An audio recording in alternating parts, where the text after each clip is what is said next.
Call Mike Sabin. Thank you, Mr Speaker. Could I suggest that the member might want to keep a hold of the rubbish bin, and when the Hansard comes out, she might want to throw her contribution right straight into that bin as well, but I'll move on. Sir, I'm happy to take a call on the second reading of the Education Amendment Bill.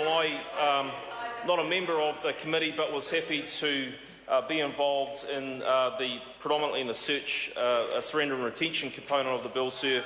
And I just want to commend the work of the committee in what is a really challenging area. I think both in schools and workplaces and community, the issue of drugs and the impact of some of the social dysfunction from that is significant, sir, and I just want to commend the committee for working very hard to traverse a number of the submissions that were made, and some very sensible changes have been made as a result of that, sir. First and foremost, the surrender and retention component of this bill is dealing with three core areas: the search of students and property within their control, the use of dogs, and the collection of bodily samples.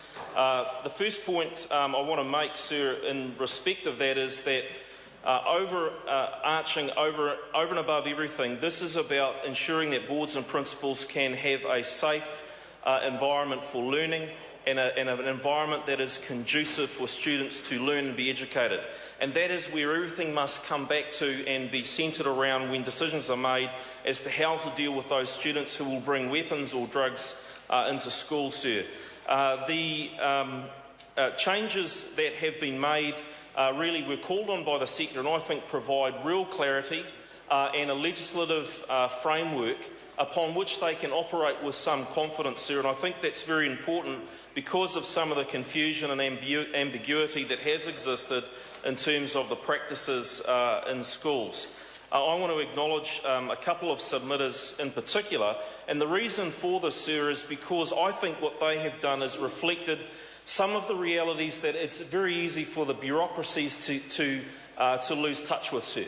And it is a very evolving scene out there, and I just want to commend submitters from the PPTA, Tom Haig in particular, Patrick Walsh from Spans, Grant McMillan and Al Kirk from Ashburton and Whangarei Boys High School, respectively, sir, for the pragmatism that they brought and the reality that I think they brought into the conversation that was of great assistance to the committee.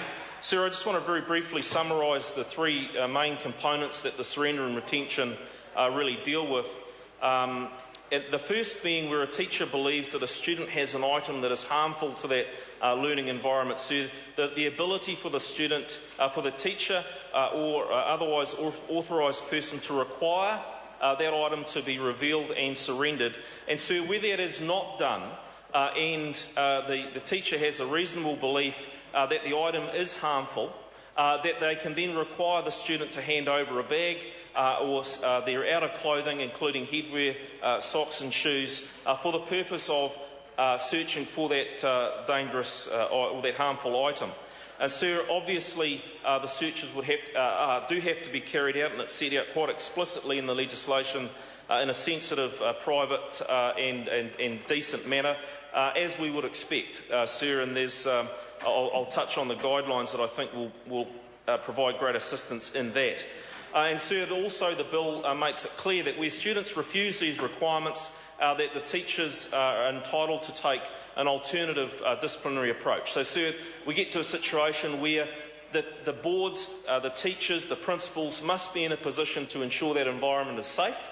And this bill ensures that where requirements are not met, that an alternative consequence can be taken, because the school cannot be held to ransom by students who fail to follow the rules of the school, and the bill provides some real clarity in that.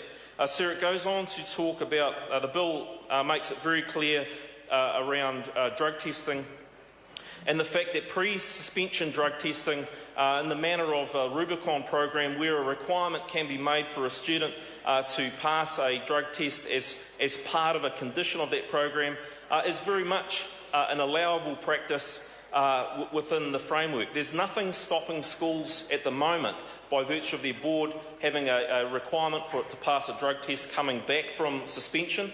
post-suspension, sir, but the unintended consequence of saying that drug testing should only be a requirement after suspension is that teachers will suspend students simply to try and deal with the drug issue.